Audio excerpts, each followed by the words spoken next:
Dear students, नमस्कार। मैं श्रवण सैनी, सहायक आचार्य FM, राजकीय महाविद्यालय बहरोड। आज बीकॉम पार्ट 3 के लिए द्वितीय प्रश्न पत्र बिजनेस बस्टिंग के अंतर्गत हम अध्ययन करेंगे विक्रय बजट और प्रोडक्शन बजट का। विक्रय बजट ये यूनिट फर्स्ट के अंतर्गत है और विक्रय बजट एक क्रियात्मक बजट है, एक फंक्शनल बजट है, क्योंकि ये भी व्यवसाय की एक क्रिया है, विक्रय भी। तो विक्रय बजट बनाने के लिए इसका जो उद्देश्य होता है वो ये होता है कि भविष्य में कितनी इकाइयाँ बेची जा सकेंगी और उनके बेचने से कितनी आय प्राप्त हो सकेगी। अर्थात ये भविष्य में जो बिक्री की जाने वाली है उसकी मात्रात्मक और मौद्रिक मूल्य दोनों में ही ये प्रदर्शन करता है, दोनों को ही प्रकट करता है। विक्रय बजट तैयार करते समय हमें पिछले वर्ष के उसी अवधि के पिछले वर्ष के बजटेड आंकड़ों की आवश्यकता होती है और उनको ही आधार माना जाता है।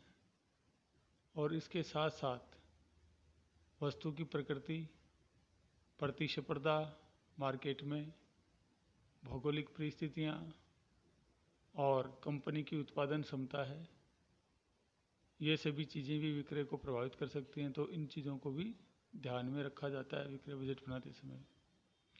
इसके अलावा जो विक्रयकर्ता या सेल्समैन होते हैं और या जो विक्रय प्रतिनिधि होते हैं जो देश के विभिन्न हिस्सों में माल बेचने के लिए घूमते रहते हैं,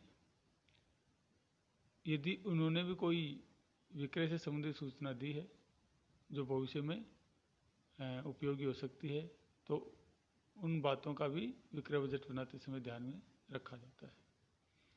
विक्रय बजट बनाया जाता है वह विक्रय बजट अन्य विभागों के जो क्रियात्मक बजट होते हैं उनका आधार विक्रय बजट ही होता है। जैसे उत्पादन बजट एक प्रोडक्शन विभाग का बजट है, तो इसको बनाते समय भी हमें सेल्स की आवश्यकता होती है, तो भविष्य की जो सेल्स है वह विक्रय बजट से ही ली जाती है। यानी अन्य विभागों के बजट होते हैं क्रियात्मक बजट, वो विक्रय बजट के ऊपर ही आधारित होते हैं। आइए देखते हैं विक्रय बजट। ये विक्रय बजट का प्रारूप है, फॉर्मेट है sales budget for the year. इसमें हम देख सकते हैं जो विक्रय का क्षेत्र है उसको दो भागों में बांटा गया है, एक्स रीजन और वाई रीजन। अब कंपनी 3 तरह के उत्पाद तैयार करती है, चार तरह के, ए बी सी और डी, 4 तरह के उत्पाद तैयार करती है। अब इसका जो अगला कॉलम है इसमें budgeted sale of the current year, चालू वर्ष की जो बजटेड सेल थी, जो पिछले वर्ष का जो बजट तैयार किया गया था उसके आधार पे जो उसकी करंट ईयर का जो बजट है वो दिया गया है। उसमें क्वांटिटी है, प्राइस है और वैल्यू है, यानी कितनी मात्रा में बजट बनाया गया था अलग अलग वस्तु का बेचने के लिए, उसकी क्वांटिटी है, फिर उसकी प्राइस रेट है और फिर उसकी टोटल वैल्यू है। उसके बाद में जो अगला कॉलम हुआ है actual sale of the current year, यानी वर्तमान में या जो चालू वित्तीय वर्ष है उसमें एक्चुअल सेल कितनी हुई उसका भी विवरण है, साथ में क्वांटिटी, प्राइस और वैल्यू है। एक्चुअल सेल का जो कॉलम है वो क्यों बनाया जाता है बजट करंट ईयर की जो बजट सेल उसके साथ में, ये इसलिए बनाया जाता है क्योंकि बजटेड सेल की और एक्चुअल सेल की तुलना की जा सके और ये देखा जा सके क्या हमने जो लक्ष्य रखे थे, हमने जो बजट में लक्ष्य रखे थे, उन बजट के लक्ष्यों को क्या वास्तव में प्राप्त किया जा चुका है या नहीं किया जा चुका है। तो ये विश्लेषण के लिए ऐसा किया जाता है। और फिर जो लास्ट का कॉलम हुआ है budgeted sale for the next year, यानी नेक्स्ट ईयर में हमें कितनी बजटेड सेल हमारी होनी है उसका ये कॉलम है, और इसी का कैलकुलेशन किया जाता है। तो इसमें भी क्वांटिटी होती है, मात्रा होती है, यानी जो भौतिक मात्रा होती है उसको दर्शाता है ये कॉलम। फिर अगला कॉलम है प्राइस का। भविष्य में प्राइस क्या होगी इसका अंदाज़ा भी विक्रय प्रतिनिधियों के द्वारा या व्यवसाय के द्वारा पिछली जो आंकड़े हैं उनके द्वारा लगा लिया जाता है, क्योंकि जो कंपनी माल बना के बेचती है उसको ये पता रहता है कि मूल्य में परिवर्तन अगले वर्ष कितने प्रतिशत परिवर्तन हो जाता है या मूल्य स्थिर रहते हैं। तो उसके हिसाब से मूल्य अलग अलग जो प्रोडक्शन की जाने वाली वस्तुएं हैं उनका अलग अलग मूल्य निर्धारित अगले भविष्य के लिए कर लिया जाता है। और फिर इसका लास्ट कॉलम है वैल्यू। वैल्यू की गणना क्वांटिटी और प्राइस दोनों को गुणा करके कैलकुलेट की जाती है। तो इस प्रकार सेल्स बजट हो गया। सेल्स बजट में सबसे लास्ट वाला कॉलम है वो भविष्य की नेक्स्ट ईयर की सेल बजट का है, बल्कि पहला कॉलम है वो करंट ईयर की बजटेड सेल का है। और करंट ईयर की बजटेड सेल के में ही परिवर्तन करके नेक्स्ट ईयर का बजटेड सेल तैयार किया जाता है, और अंत में इनका टोटल कर लिया जाता है। जैसे टोटल अक्स रीजन का, फिर वाई रीजन में 4 वस्तुएं बेची जा रही हैं तो उनका भी टोटल कर लिया जाता है। और फिर जो जेड कॉलम है उसमें सभी का कॉलम अक्स और वाई का कॉलम कर लिया जाता है, वो भी वस्तु वाइज। और फिर अंत में ग्रांड टोटल ABCD का ग्रांड टोटल एरिया वाइज कर लिया जाता है, और इन सभी का टोटल करके टोटल सेल्स ज्ञात कर ली जाती है। अब हम इस पे आधारित एक क्वेश्चन देखते हैं। जैसे ये सुमित इंडस्ट्री लिमिटेड है, इसके 2 डिवीज़न हैं। प्रत्येक डिवीज़न में उत्तर क्षेत्र और दक्षिण क्षेत्र है। कंपनी 2 तरह के उत्पाद का उत्पादन करती है और उनका विक्रय करती है, प्रोडक्ट ए और प्रोडक्ट बी। और ये हमें आंकड़े दे रखे हैं 30 जून 2017 को जो हाफ ईयरली ख़त्म होता है उससे के बजटेड और वास्तविक बिक्री के आंकड़े, बिक्री के बजटेड आंकड़े और वास्तविक आंकड़े जो 30 जून 2017 को ख़त्म हो रही है। ये बजटेड सेल है, नॉर्थ रीजन है, इसकी बजटेड सेल यानी 30 जून 2017 को जो वर्ष खत्म हो रहा था उसकी बजटेड सेल थी ये ए यूनिट है। इसके लिए ए की 500 यूनिट थी और रेट थी 10 रुपये सेल की। बी की 300 यूनिट थी और इसकी रेट 6 रुपये थी। और साउथ रीजन में 600 यूनिट थी और इसकी रेट 10 रुपये थी। और बी यूनिट की 500 यूनिट थी और इसकी रेट 6 रुपये थी। ये तो थी बजटेड सेल, और ये हमें साथ में एक्चुअल सेल भी दे रखी थी। उसमें नॉर्थ रीजन के लिए 550 यूनिट बेची गई 10 रुपये के हिसाब से, और बी जो प्रोडक्ट है उसकी 350 यूनिट बेची गई 6 रुपये के हिसाब से। और साउथ रीजन में ए की 625 यूनिट बेची गई 10 रुपये के हिसाब से, और बी की 500 यूनिट बेची गई 6 रुपये के हिसाब से। अब हमें ये जो 30 जून 2017 को जो ख़त्म हो रहा है उसके बजटेड सेल के आंकड़े दे रखे हैं और उसकी एक्चुअल सेल के आंकड़े दे रखे हैं, और इनके आधार पे हमें 30 जून 2018 को यानी जो अगले साल 30 जून आएगा उसको ख़त्म होने वाली जो छमाही है उसके लिए जो 30 जून यानी सेम अगले वर्ष की जो छमाही है उसके लिए हमें बजटेड सेल कैलकुलेट करनी है। तो इसके लिए हमें कुछ जो अन्य सूचनाएं दी गई हैं। विक्रेताओं के प्रतिवेदन जो सेल्समैन होते हैं उन्होंने अपनी रिपोर्ट में ये बात लिखी है। क्या लिखा है? नॉर्थ रीजन के लिए लिखा है ए, प्रोडक्ट ए के लिए लिखा है ए increases of 100 units over June 2017 budget, यानी 2017 का जो बजट था उसके हिसाब से ए में 100 यूनिट की वृद्धि हो जाएगी। और बी के लिखा है B increases of 50 units over June 2017 budget, यानी जून 2017 का जो बजट का ऊपर हमें आंकड़े दे रखे हैं उनके हिसाब से नॉर्थ रीजन में बी यूनिट की 50 यूनिटें की सेल बढ़ जाएगी। तो हमें इसका एडजस्टमेंट करना है। फिर है साउथ रीजन के जो आंकड़े हैं उन पे विक्रेताओं को प्रतिवेदन क्या कहता है।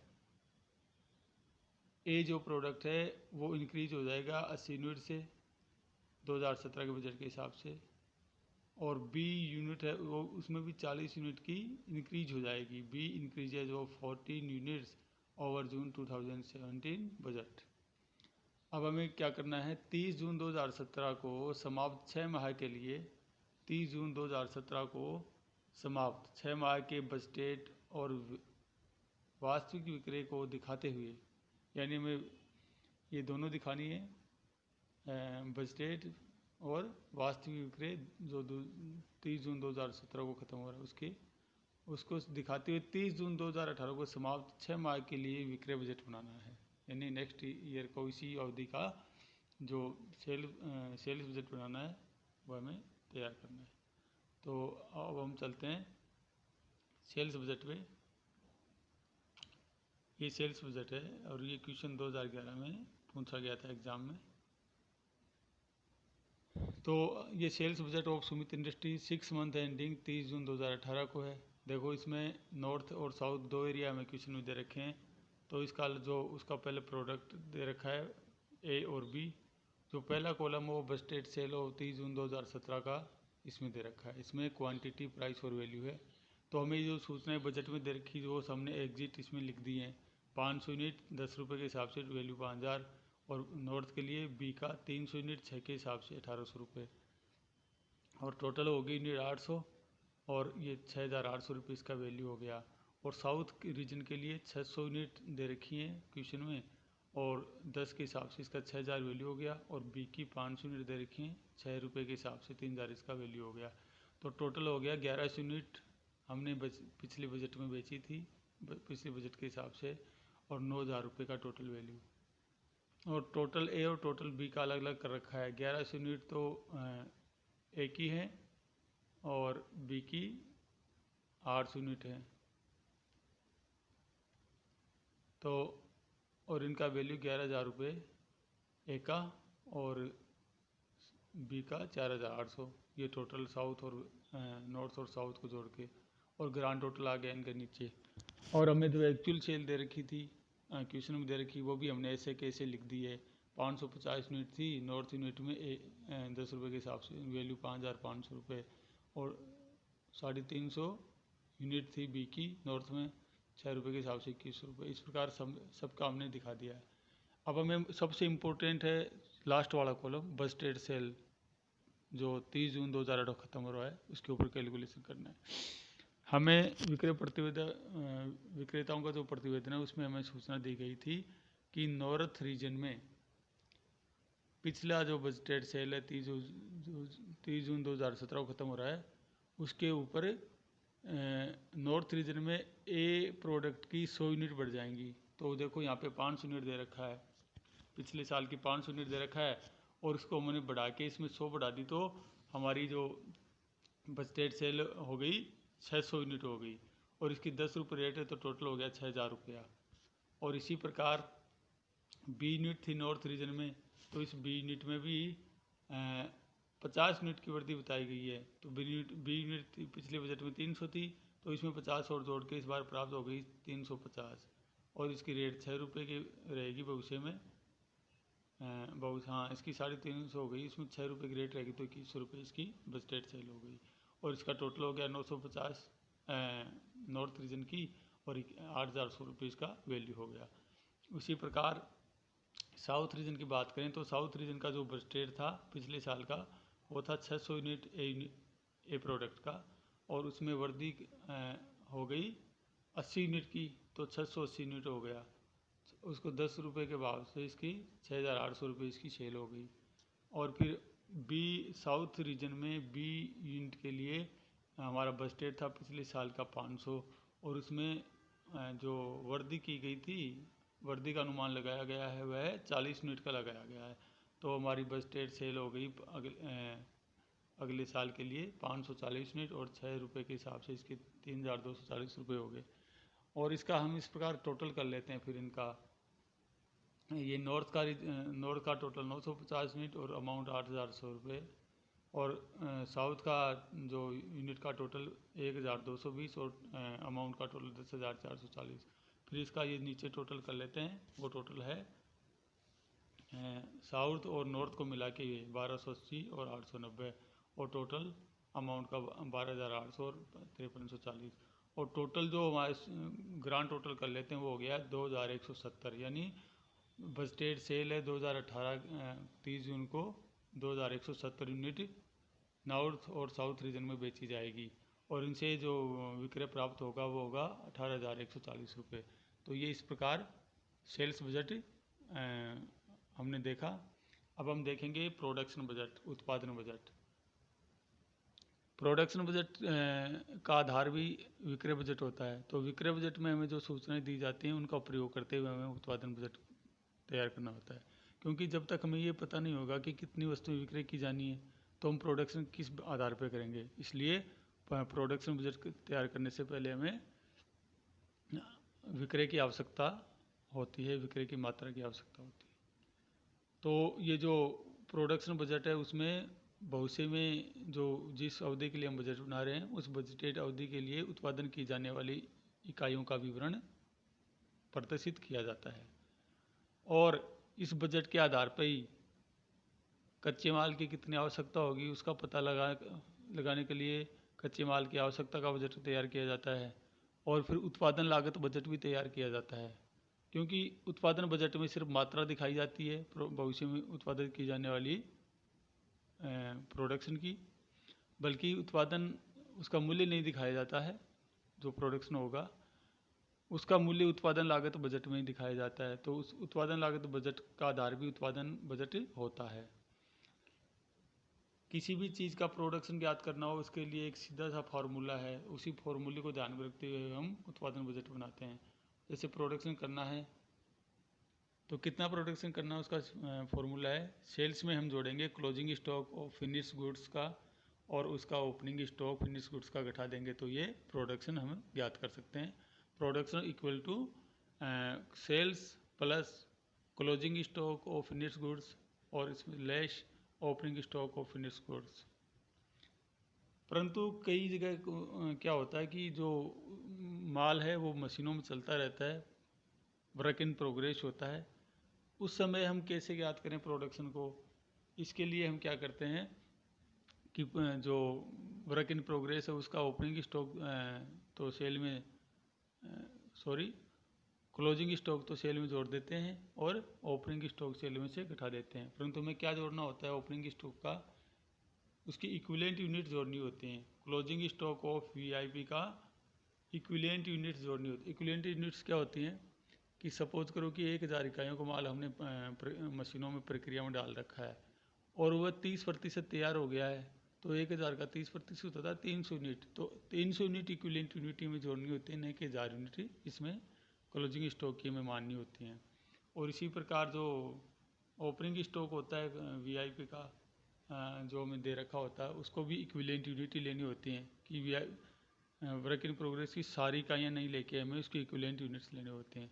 सपोज करो कि जो ओपनिंग स्टॉक था कैलकुलेशन करते समय वो 50% ही तैयार हुआ था, तो उसकी आधी इकाइयाँ हम लेंगे। जैसे 500 इकाइयाँ तो उसकी 250 इकाइयाँ हम लेंगे।